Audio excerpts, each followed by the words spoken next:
Hello, everybody, and welcome to another exciting edition of the Digital Download. A little bit different today. It's just Tim and I having a chat. Just the two of us. Just the two of us. But we wanted to do the show anyway. I think it's No Hair Friday or something, isn't it? No Hair Friday. Yeah. Well, yes. It's a bit like you put a mirror down the middle, isn't it? You know, yeah. But it's. I need to draw a beard on. Yeah. Or I could quickly go and shave mine off. But we wanted to talk about social selling. We wanted to talk about being active on social, and we wanted to talk about what we're seeing in the marketplace. You know, we get to talk to a lot of organizations and see trends unfolding. And some things seem to be eternal in terms of, you know, people's understanding of this and people's perception of what's going on and challenges that are being faced. But certainly some things seem to be new to the fore. You know, obviously AI with all of its upsides and downsides, but also the fact that certainly for the companies that I'm talking to, there's a real sense of unease in the marketplace. You know, I wouldn't go as far as it's desperation, although some are desperate. It's more like a sense of impending doom, almost. Yeah. Before we start, I just wanted to say that from a social perspective or social selling, just wanted to set definitions. Because a lot of people still think that social selling is going on the social and selling and basically spamming people, and that's not what we're advocating. Yeah. So we have our definition of social selling is using your presence and behavior on social media to build influence, make connections, grow relationships and trust, which lead to conversations and commercial interactions. And that's what we're talking about. We're talking about using social media as a mechanism to go out and have conversations, which ultimately means you're going to sell stuff. That does not mean that we're going to go onto social media and sell. It's a subtle difference. Oh, you're on mute there. Yeah, sorry. I think that Hi, Andrew, by the way. Yeah, hello, Andrew. I think one of the things is that we used to talk about social networking, and now we talk about social selling or social media or social marketing. And actually, it's not a good way to sell. It's not a good way to market. It's not a good way to broadcast it, but it is a really good way to network, isn't it? So if you kind of picture it in your mind as an infinite networking event where everybody that you're ever likely to want to talk to is there, exactly the same way as going to a big industry event.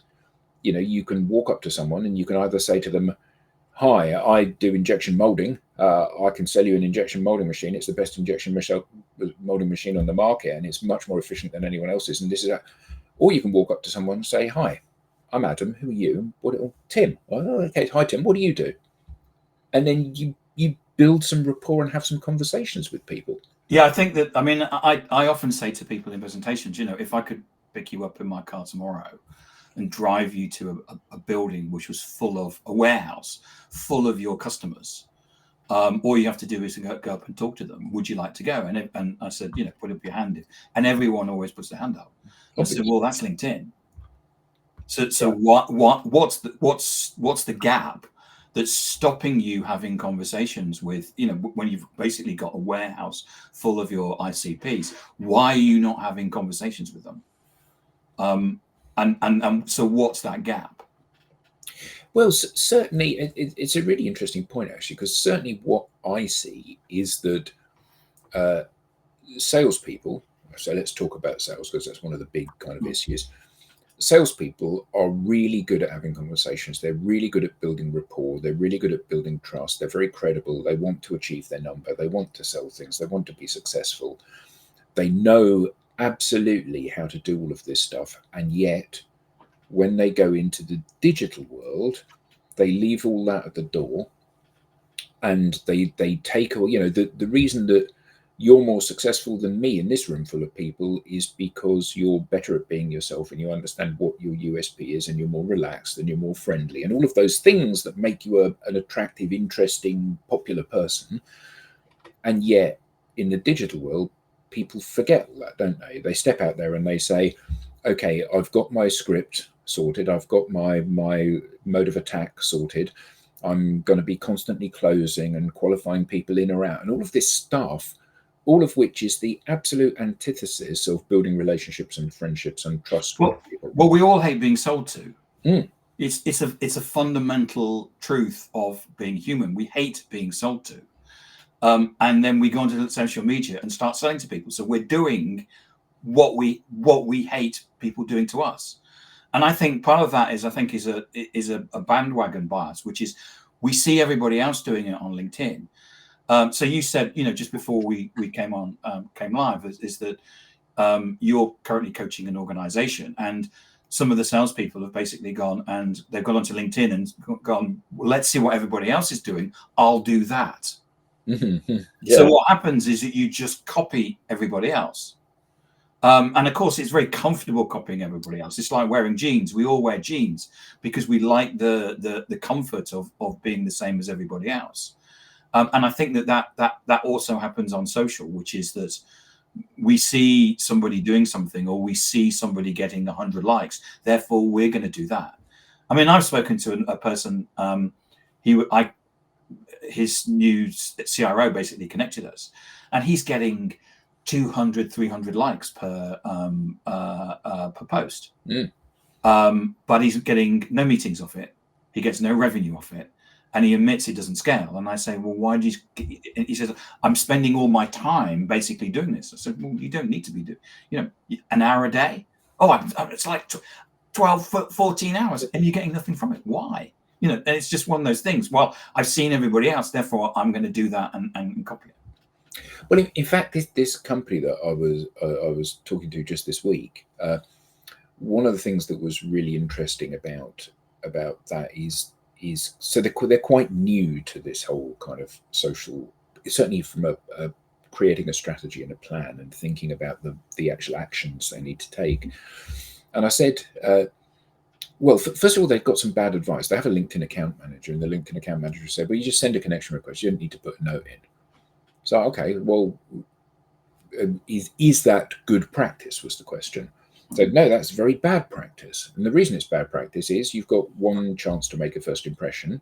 So you should send a connection request, which is friendly and approachable and flattering and all of those things, because you want those people to look at your profile and jump to a conclusion about you so they can actually think, oh, here's somebody that I should keep an eye out. And I said, if you walk through a door and I'm walking through the door after you and you hold the door open for me and I just walk through and then you come to another door, are you going to, if I haven't thanked you for the last door, you're going to hold the door open for me? And everyone went, no. Okay. So if somebody likes a post of yours or someone accepts your connection request, or do you say thank you? No. Should you say thank you? Well, yeah, obviously, of course I should when you put it like that. Exactly. And these little actions that just make you look a little bit better than everybody else are so obvious when they're laid out to you. And one of the things that they said was, this is all blindingly obvious, but we don't do any of it. Yeah, you see, one of the I follow what other people who talk about social selling talk about, and the common practice is that these people say is not to send a note, and the reason why they do that is because, of course, what they're actually advocating is that you're going to spam the people. Yeah, because if I send you. Because what they found is that when I send you a connection request that says, "Dear Adam, here's a list of my products and services. Can we connect?" What do? Yeah, run away, go, ignore, yeah, or even block. Yeah. And so what they do is that they don't send a connection request, and then you connect. You look at the person's profile and you go, "I know what's going to happen. They're going to spam me because I can see just from looking at their profile that they're a spammer." And of course, they then say, "Here's a list of our products and services," and of course, then you ignore them. But the fact of the matter is that what they're measuring is the number of people that actually accept. Now, we know from our benchmark that we can get anything. If you teach people properly, you should be getting 60 to 80%. When you send a connection request, you should be getting a 60 to 80% connection request rate. Whereas, I'm talking to a company that's getting anything between 13%, because all they're doing is they're spamming people. Yeah. And one of the things again that was really interesting is that, when you put the pieces of the puzzle together for people, it starts to come into focus for them. And it's like, so the first thing that I said was, the cornerstone is you have to have a good profile. Because if you haven't got a good profile, somebody looks at you, they just think, here's somebody, like you said, that's a spammer or is of no interest to me, or not somebody that I need to watch out for. So you need to have a good profile. And by good, it needs to be friendly and approachable, interesting, colourful, and relevant. So if all you ever talk about is pharmaceuticals as being your target industry, and I'm in manufacturing, then probably I'm not going to be of much interest to you. So make it appropriate. And then once you've done that, the question that I posed to them as a group was, how many connections have you got, and how many of those are in the place that you want to be generating influence? Well, I've got 2,000 connections, and probably 200 of them are in the right place.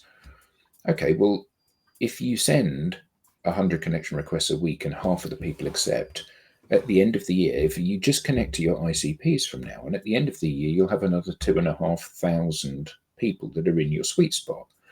So you've gone, in the space of a year, you've gone from 200 people that you want to have a conversation with that are consuming your content to 2,700 people that are consuming. That's an order of magnitude in terms of uplift in possible value that you're going to get out of it. Oh, yeah. Because historically, what I've done is I've connected to people that I've met, which obviously is great. When you meet someone, you should connect to them. But also, why not turn that around and say, connect to the people that you want to meet? Oh, yeah. I know it's a networking platform. It's what it's there for.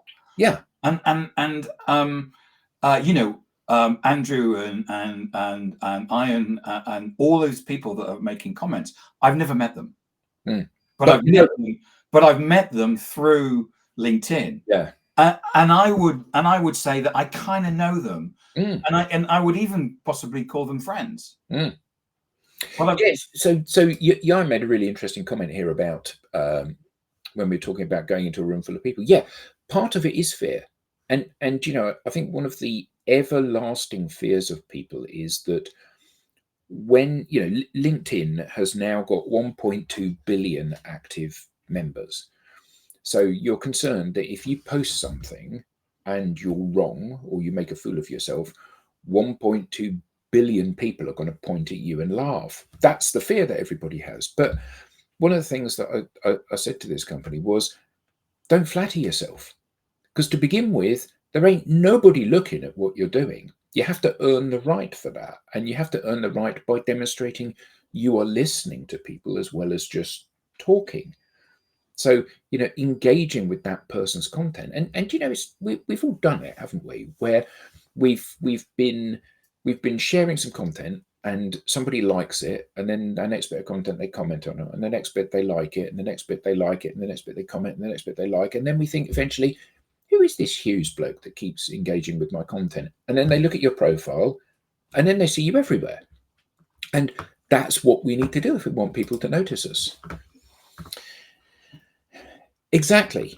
If you say thank you. And I think what's really interesting is that these are tiny incremental things. And so often the pushback is, so you're saying if you say thank you to somebody, is that going to sell the product or service? No, not in itself it isn't. But if I say thank you all the time and you never say thank you, that makes me just a little bit more likable than you. And if you compound that with every interaction, everything that you share being more helpful, more friendly, more approachable, more humorous, more whatever, you become the person that either I know best because I've engaged the most and seen the most stuff, or that I like the most because, oh, well, this person's really courteous and kind. And these are simple things that every human that's ever got any sort of relationship or friendship with somebody knows. And yet, back to my early point, this is something which is parked at the door, isn't it? People forget. Yeah. I think that I think there's a real point about incremental gains, and how doing, it's a bit like just send 100 connection requests a week. I mean, LinkedIn allow you to send 200, but just by sending 100 a week, that it compounds. It's a bit like compound interest. It compounds over time. So, and I know you always say that a network of 1,000 people is twice as good as a network of 500 people. And then just connect with the people in your area. But this incremental gains of, just saying thank you, and being different, but just doing, the manners are exactly the same on digital as they are in the analog world. Just as much as if I walked into a networking event, opened my coat up and said, "Do you want to buy a watch?" I'd be thrown out. So why when you do that on social media, do you not expect to be thrown out? Well, this is really interesting, and interesting point here that Johan makes about no longer accepting business cards, scanning someone and connecting to them. And I think that's a really important fundamental behavior to have, because a business card is ratification of a one-off exchange or interaction with someone, whereas a connection means that they're going to see all of your content from now on, or have a chance of seeing all of your content from now on. And I'm mindful of that we relentlessly connect to people and ask all of those people for a conversation if they're appropriate, which they are, which is why we're connecting to them. And there was one sales leader that I did this to, and he thought he was being really clever when he came back with this response. So let's assume that I've had this interaction with him on LinkedIn today. I've said to him, "I'd love to have a call with you. This is a networking platform, so let's network. I'd love to have a call so you can explain what it is that you do. We can see what kind of synergy there is, or whatever it was that I put in the message." And he said, "Unfortunately, I only see." No, he said, "Are you buying from me?" And I said, "No, not at the moment." And he said, "Okay, well, for people that aren't buying from me, unfortunately, I only have a week when I see them, which is the last week of June. So if you'd like to book in for next year." And I thought, well, that's really funny. I mean, it's extremely rude and obnoxious, but it's really funny. But you're a bloke that's got 700 connections and you never post anything. I'm a bloke that's got 15,000 connections and I post pretty much every day. I've got a huge network. If I comment on some of the stuff that you do, it's possible that some of the people in my network might see some of those comments and think, "Oh, this guy, this Hughes bloke looks interesting. Maybe I'll check out what he does. Maybe I'll drop him a line because we need to get some prices in for." But the narrow-mindedness of this. I had a bloke recently that basically we connected, and he said, "I want to have a meeting." Okay, yeah, fine. And then so we got on the meeting, and he said, "So what are you selling me?" So, well, actually, I want to have a and he sells blockchain. So as far as he's concerned, he doesn't have to sell anything. People just ring him up and buy. Yeah. Now, you could argue that's the case, but I think I know people that say that, but they could actually sell more if they did other things. Yeah. But it was really interesting because I actually wanted him to come on my podcast. So I can get him access to 500,000 people, 35 million people through the internet radio show, which is, most people will pay for that coverage. Yeah. Except no, he told me to piss off and put the phone down because he didn't want to have a conversation with me because he thought I was trying to sell him something. Yeah, it's interesting, isn't it? And I do think that part of this is potentially because people have become desensitized. I send you a connection request, you accept, and then I immediately start spamming you with my products. So if that happens 1,000 times on the trot, your expectation is that the next thing is the next person that sends you a connection request, they'll start to spam you immediately with their products as soon as you've accepted, if you were to accept. And I think people become desensitized by this, but so much of this is that kind of blinkered outlook, isn't it?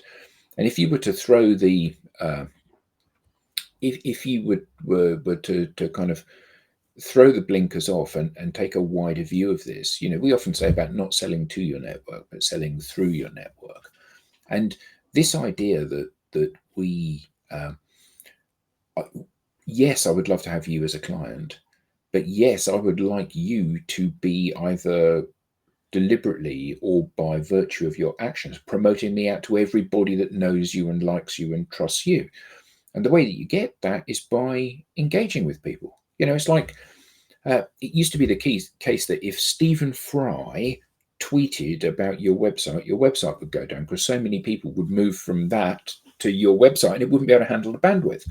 So, if somebody that has a big network, even if it isn't as big as your own network, if someone's got a big network, 500, 5,000, 50,000 followers, and you manage to engage them in a conversation, some of those people are going to see that conversation if it's going on in the public domain. Why would that not be attractive to everybody? You're more than happy to go by chance to a networking event where they say, stand up and give us your 30-second elevator pitch, to a bunch of people that are completely numb to these pitches because they get, pitch after pitch after pitch after pitch after pitch, and they're told you need to have a compelling elevator pitch. We provide print services for small and medium-sized businesses in this area. Well, great, like 1,000 other businesses do. Yeah, the one I'm getting at the moment is we give help to leaders in small, medium companies, whether it's mental health and I get probably 4 of those a week, and they're all exactly the same.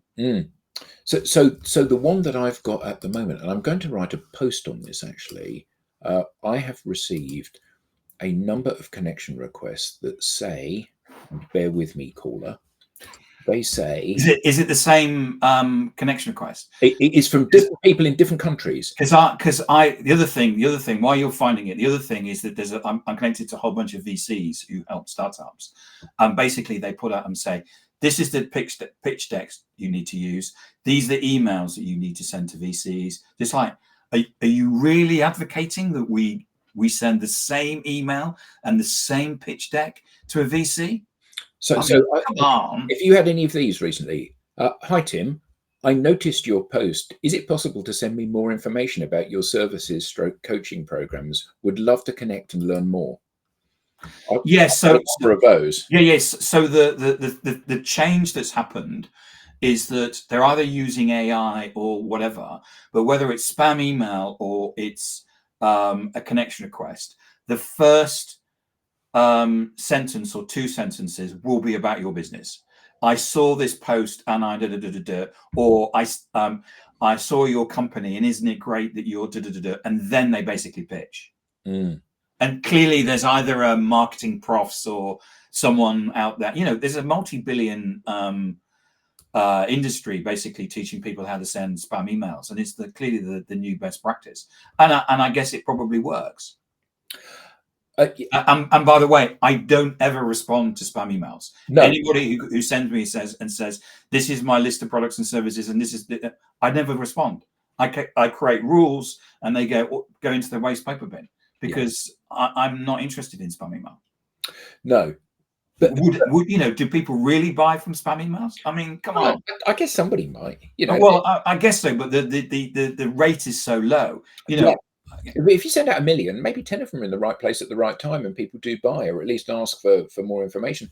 The thing that I find really amazing, though, is when somebody has done less than no research. Now, I reckon I'm pretty good at social.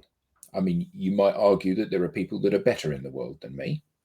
You might argue that I haven't got the best profile in the world, but I reckon that I'm towards the top of the pile rather than the bottom of the pile.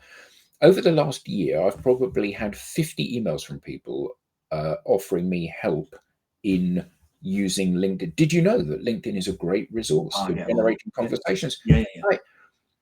So I did get to the point where I would send them a note that said, clearly you haven't done a huge amount of research on what I actually do. Yeah, it is funny. So I mean, what are you seeing? I mean, you know, it's actually because we're only a month away now from our 9th birthday. Yeah. So what have you seen that's changed in the last 9 years, apart from AI? Yeah. If I'm perfectly honest, very little. You know, I think Brian Solis said this phrase, which I just absolutely love. He said, social media is about psychology, not technology. Yeah. It's about understanding what drives people to get the behaviors that you want those people to be. So I say please, you say thank you. You know, these are pretty automatic behaviors in people. And using those behaviors to get people to the point where you want them to be. And I think that, you know, we've always said that social selling is not about selling. You can't sell on social. If you've got a complex or strategic or high value product or service, you cannot sell it from a brochure or from a pitch or from, you have to sell it from a conversation. Now, social is a great tool for generating conversations. And what you need to do to be successful is you need to take what happens in the conversation, you need to move that into the at scale digital part, not the pitch bit, but the rapport building, the here's who I am, here's, you know, I'm fancy shirts and guitars is what I stand for. And people go, oh, I've got a fancy shirt as well. Then we can have a, you know, that stuff. The idea of what you would do if you networked at an infinitely large breakfast meeting with people, that bit is the bit that people have always struggled with and do always struggle with. And I think that one of the things that as a repeating behavior in people is they're looking for the easy button. Now, you know, Tim, that we had a client who posted something that went properly viral, got 6.5 million views, got 40,000 likes, got no inbound from that. Yet we still all try to create a viral post, a post that will go and do the I work. still get emails saying that they can make my social media. Yeah. And it's like, so what does it achieve? It achieves nothing, because, you know, this guy, he did the post, it went viral, it got seen by millions of people, the phone didn't ring. So the point is, if you want to be successful and you want to sell stuff, you need to sell the stuff. So you can tee up a reason to have a conversation with someone, and then you have to sell. It isn't going to sell itself. So, but still, we have sought to find the easiest route. So multi-channel, multi-threading, hyper-personalization, and now AI that's going to do the work for us. And it isn't, it can't do, because what I'm buying is you. Yeah, I think it's interesting that we get sold this, we're being sold a narrative, aren't we? Which is that, which is the ultimate, the perfect crime, which is somehow or other, this piece of technology is going to do the selling for us. Whether it's Sales Loft or Gong, which are two products which are pretty much have either killed or are killing selling in its best form, and now AI, which is, you know, that we've got, you know, we've seen people basically saying, you know, we can write you a prompt and it will create you a constant stream of leads. No, it won't. And you know, it's like, what we're going to do is we're going to get Gong and Sales Loft, and what it's going to do is we're going to go, you know, what you're going to do is you're going to email someone today, and then you're going to send them a connection request on Wednesday, and then you're going to do something on Friday, and that. Okay, what you'll probably do, people will probably actually respond to you because they're just say, look, stop sending me messages and piss off. Yeah. And as you know, and this is something that we've seen. I know that my partner Julie basically has responded to somebody, and because what she wanted to do was to say, I'm not the right person you need to speak to, and basically gave the person a no. And you said this before, which is that in sales, what sales has become is the fact that we're no longer searching for a yes, we're searching for a no. Because, hey, once we know we've qualified the person out, isn't that great and groovy? No, what you've done is that you've probably pissed the person off and they'll never speak to you again. Rather than actually see this, you know, what we do is we throw them over our shoulder, and we're constantly digging this track. Whereas, you know as well as I do, we quite often have people that we'll talk to them and then we'll say, okay, it was great. They'll ring us up in 6 months and say, do you know, I was talking to you 6 months ago. Can we have another chat? Yeah, and I think that's really and part of the issue with sales in its traditional sense is that people of our generation, so experienced people, grew up on a diet of Glengarry Glen Ross and the boiler room and stuff like that, which is all about always be closing. And the fundamental problem with that is that if you're not able to or ready to buy now, and I try to close you, you will never ever interact with me again, because the process of me trying to close you and you trying to get away and not be closed is a really unpleasant experience. And this idea of qualifying in or out, I always say to people that you should not think about qualifying in or out. You should qualify people now or later. If you've got a good product and a good service and they're a good fit for you as a client, they need to buy from you, but they may not be able to already or have the finances to buy now. Well, that's fine, because I don't care whether you buy from me today or in 3 years, as long as you buy from me. And every piece of content that I publish, every bit of work I do, every interaction we have moves me closer and closer to you over that 3-year period until you do buy. But so often we see salespeople, particularly on social, but in general, I think it's a comment of sales, that they are burning bridges. They get to a certain point in the relationship, they try to close a piece of business, the person says no, and then they can't recover from that interaction that they've had.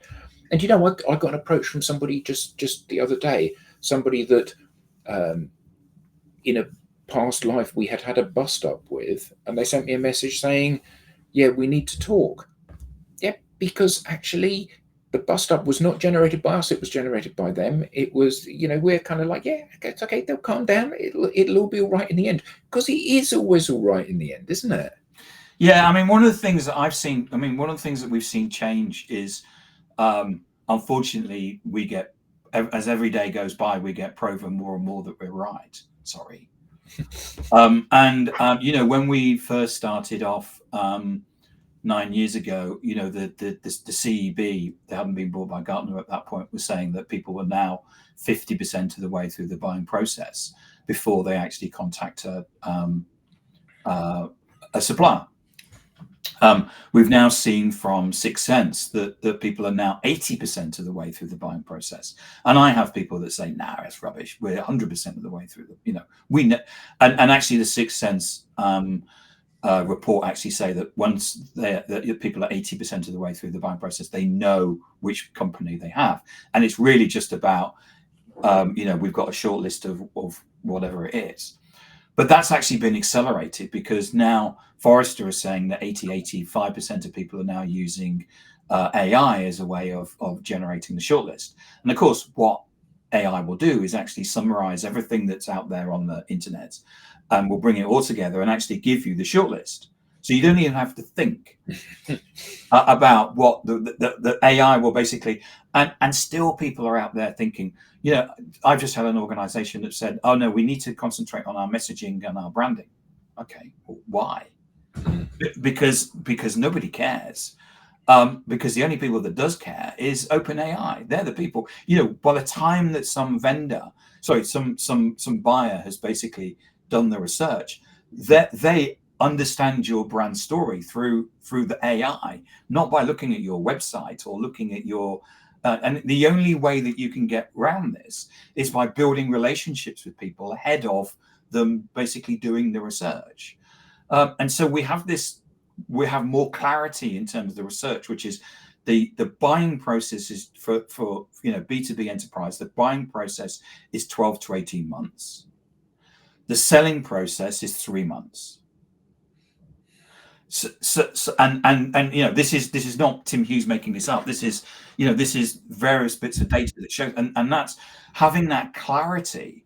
Because if you go out onto social media, the most VCs will tell you to only focus on people that are currently in market. This is one of the massive pieces of self-harm that organizations are doing right now. So research shows that anybody that 4 to 6% of the market are in market any one time. So what people do is that they basically phone all 100% to get down to that 4 to 6%. And what they do is, are you in market? No, piss off. Are you in market? No, piss off. So what you do is you burn the whole of the market till you find the 4 to 6%. And then what you find is all of your competitors are there.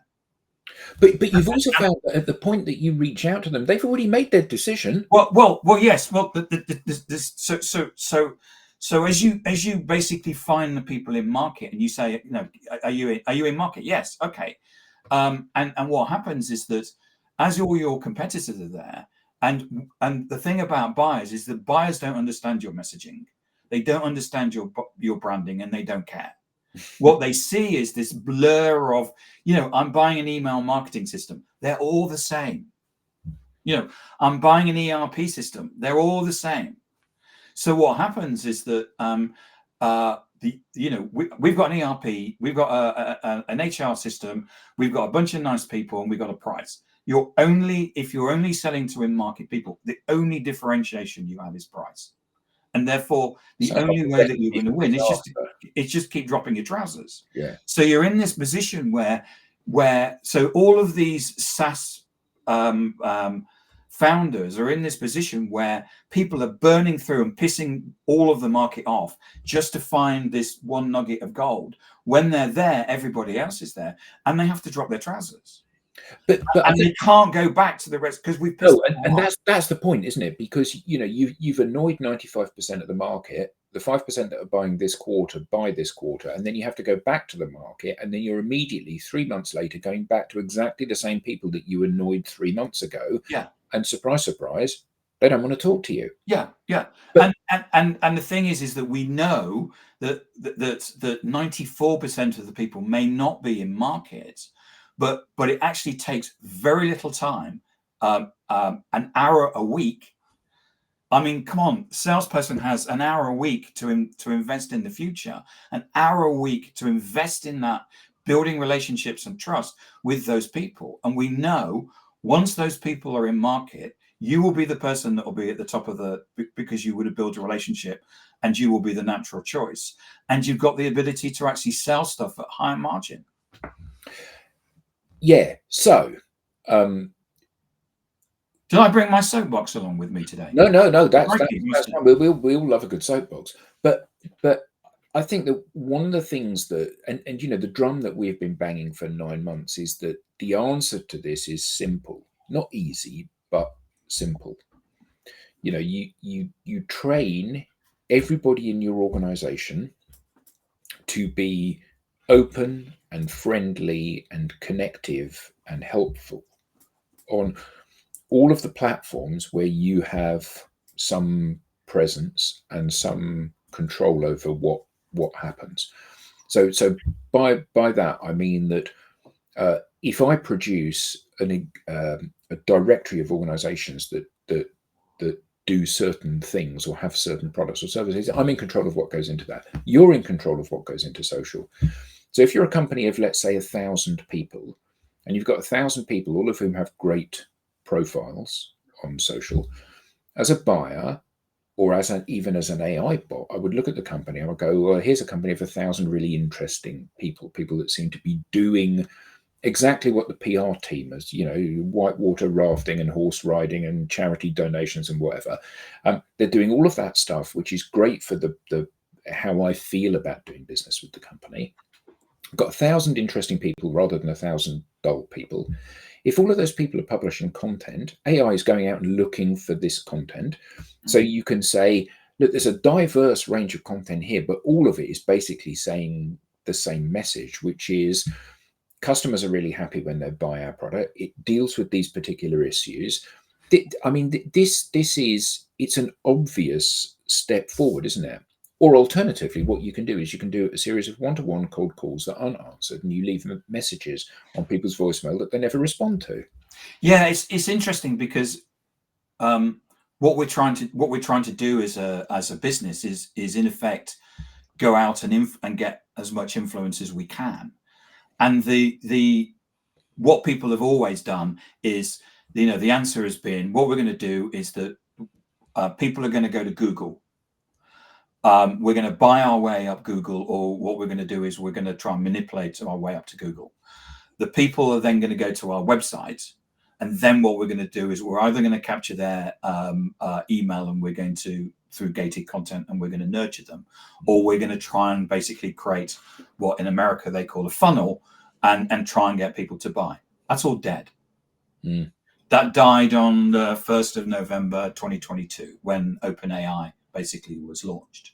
And even Rand Fishkin is now, even though he cyber bullied me up saying it wasn't the case about 18 months ago and there was no data, he's now going online and basically saying that is the case. So when you've got Mr. SEO basically saying that SEO is dead and all of those things are dead, MQLs and all of that, that is the final nail in the coffin.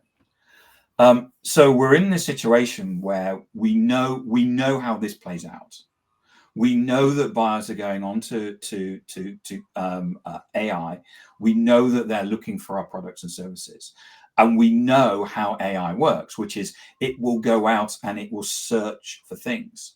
So we need to be in a position where, first and foremost, we need to have content that AI is going to look for, which is content that people want to read, not manipulative content or buy my product because we're great, white papers or stuff, but what would normally be called, influential content, or thought leadership, thought leadership content. Yeah. So we need to be in a situation where we're sharing thought leadership content. Now we can only put one piece of content out, and if we put that piece of content to 1,000 people, it's still only one piece of content because of the Google multiple duplicate content rules. Yeah. So what we need to be doing as from a marketing, marketing today needs to be mobilizing its people, not just salespeople, but everybody. When we worked at Anaplan, we had the finance team. And we had the marketing team, everybody basically creating content, connecting to the people that we want to influence in the accounts we do, not showing them adverts that no one's going to read, like you get the ABM experts basically saying. What you do is you get people to create content with the keywords you want, and you basically share that out. That's the way that you're going to get the LMMs to basically find you and recommend you.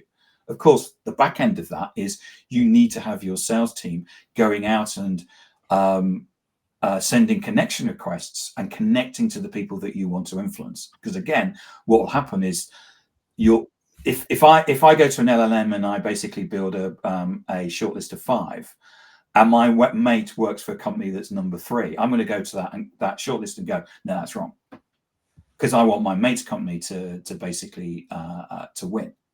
So what I'll do is that you'll just say to the LLM to change it, because if the sales team has gone out and they are mates with and across the whole of their digital territory, game over. So here's a really good comment. So what topic do you need content on?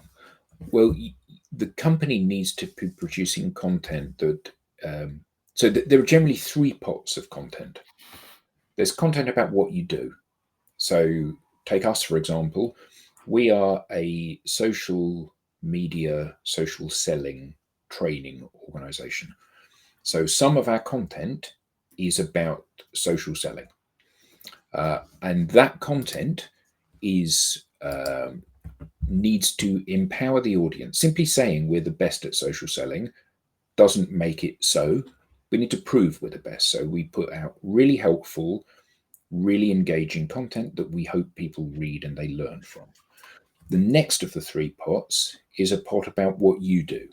If we're talking to technology companies, we need to be talking about problems that technology companies are facing. So if we're talking to financial services, we need to be talking about the geopolitical climate and how that's impacting the financial services industry, because we need to demonstrate that we've got a finger on the pulse of what's going on for them. Then the last pot is a pot of who we are. So for me, it's guitars and shirts, and for Tim, it's travel and stuff. And this humanizes us and makes us hopefully interesting people. So the three are what we do as a business, how we can help people, what you do as a business, what our customers basically do, and the problems they have and how we can solve them, and then us as in people. Yeah, absolutely. Now, the thing that I think is really interesting is that if you are that company of 1,000 people that we said about, you've got a marketing team of maybe 10, maybe 20, maybe even 50 people. And if all of those people are creating content every day, that's quite a lot of content that's going out into the marketplace. If, however, you've got 1,000 people in the company creating content every day, that's 20 times as much as your 50-strong marketing team is creating. And this is a numbers game. Yes, the content has to be valuable. Yes, the content has to be pointed and targeted. Yes, the content has to be interesting. Yes, the content has to be engaging. But there also has to be a lot of it, because if you look at the content which is pumped out by company A and it writes 1 white paper a year, you look at company B that writes 100 white papers a week, the only conclusion you can draw to is that company B knows far more about this topic than company A does. Now, it doesn't matter whether you're selling investment advice or manufacturing or whatever you're selling. This is a really important thing to understand. You're trying to coach the AI or Google or your market that you are the obvious choice. And what we know is that people and AI, they invariably choose the obvious choice. And one of the things that you talked about there, which was interesting, which was about personal content. So about us. Yeah. So why is that important? I mean, it's such because again, we go back to what Ian said earlier on, which is, well, if I post a picture of myself, everyone's going to basically go on and say, well, you look really ugly. Take it down. Yeah. So it's such a cliche, but people buy people. I can fall in love with a person. I cannot fall in love with McKinsey, who you might argue are the best consultancy in the world, but I could fall in love with a consultant from McKinsey. And this is about creating that bond between you, the buyer, and me, the seller. And we've always said that as a salesperson, you come into my office, you sit down and you look around the office and you go, oh, look, there's an old typewriter and there's a gramophone and there's the latest big screen Mac or whatever. And you are then trying to key into those things that obviously matter to me and show some interest in those things. Just so for people that are watching, I did an analysis of all the customers that Adam basically sold to, and there was one thing in common: they all played the guitar. Yeah, go figure.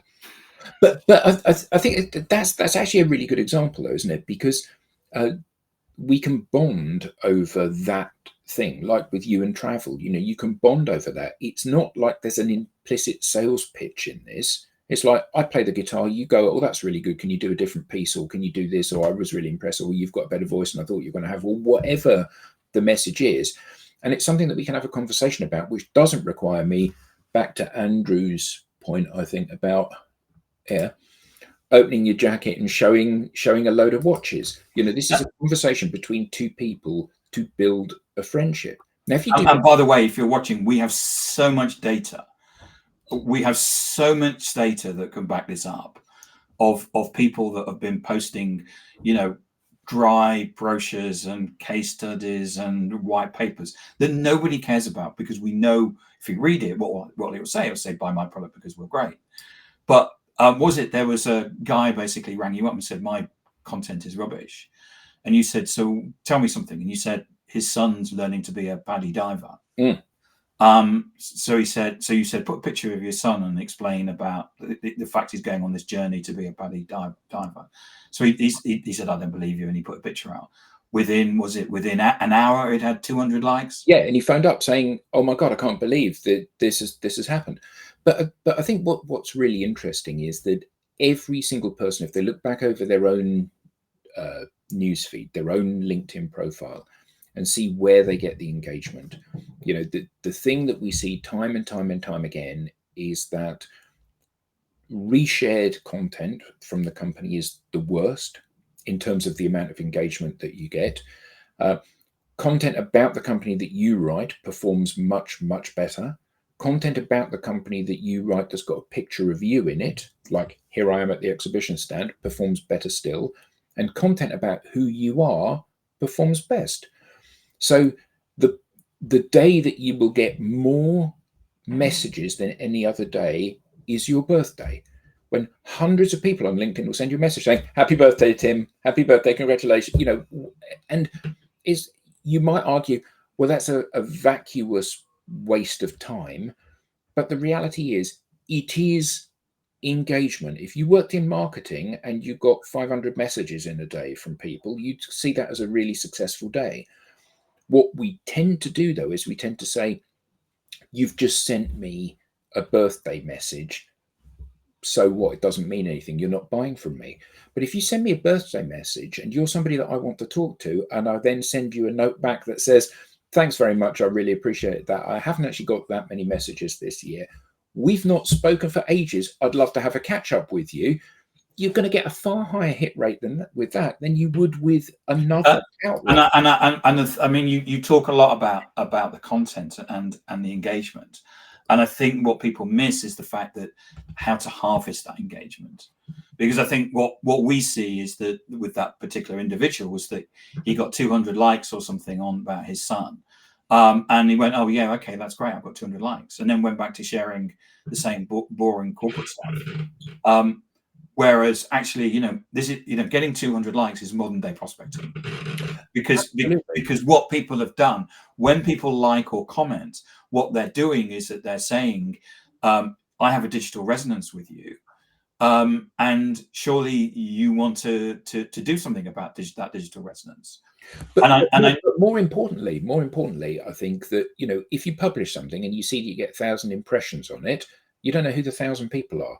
If you get 100 likes, you know exactly who they are. Yeah. And where most people fall down in our experience is that they don't do anything with that. If you've liked my post, I have a reason to reach out to you. Hi, Tim. Thanks for liking my post. I think we're due a catch up. Do you fancy grabbing a coffee next week in London? That is much more likely to get a response from someone of them saying yes than reaching out to them cold. You know, because I'm reaching out to you because of something you've done.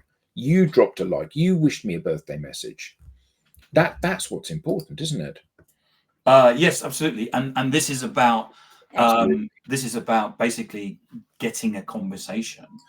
And so the other thing is, as we're kind of finishing up, is that when we're talking about social selling, we're not talking about selling on social. We're not talking about selling on social.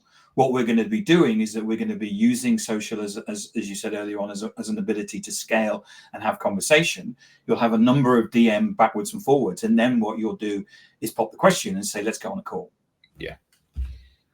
And so I've had a number of people saying, we can't sell my product over social media. No, I never said you would.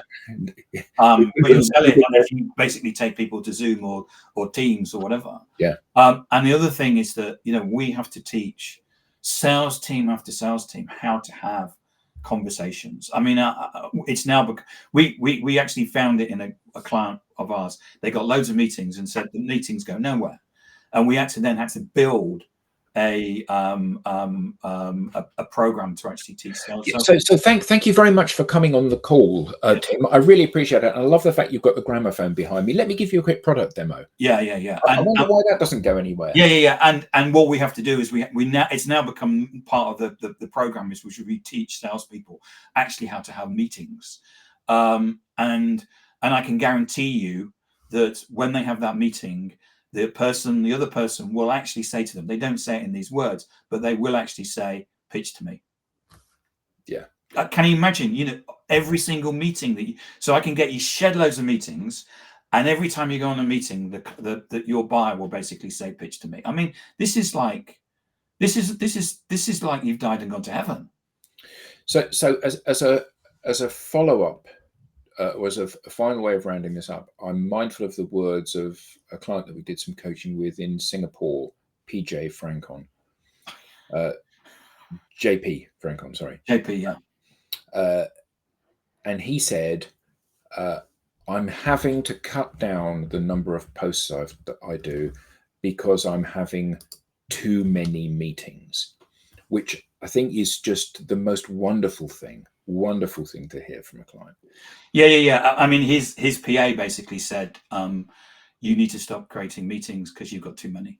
And she stopped him. But let's end on Andrew's quote there. How kind you are, Andrew. Thank you. Very generous of you. Yeah. So Andrew says, I've said it before and I'll say it again. These two gents know what they are speaking about. They will not be giving advice on knowledge, and they are not just giving advice on knowledge on social selling and business, but life skills, and many people have lost. Yeah. So thank you very much, Andrew. Thank you, Tim. Always a pleasure. I've really enjoyed this today. Actually, we should do a podcast. Do you reckon? Yeah.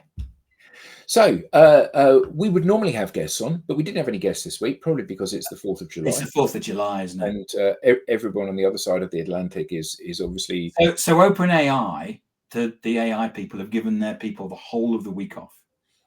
Well, in fact, the company that I was talking to just yesterday, they're based in America. I had a call with them at 4:30 till about 6 UK time, and then which was like lunchtime, and then they're off for the next few days as a result of that.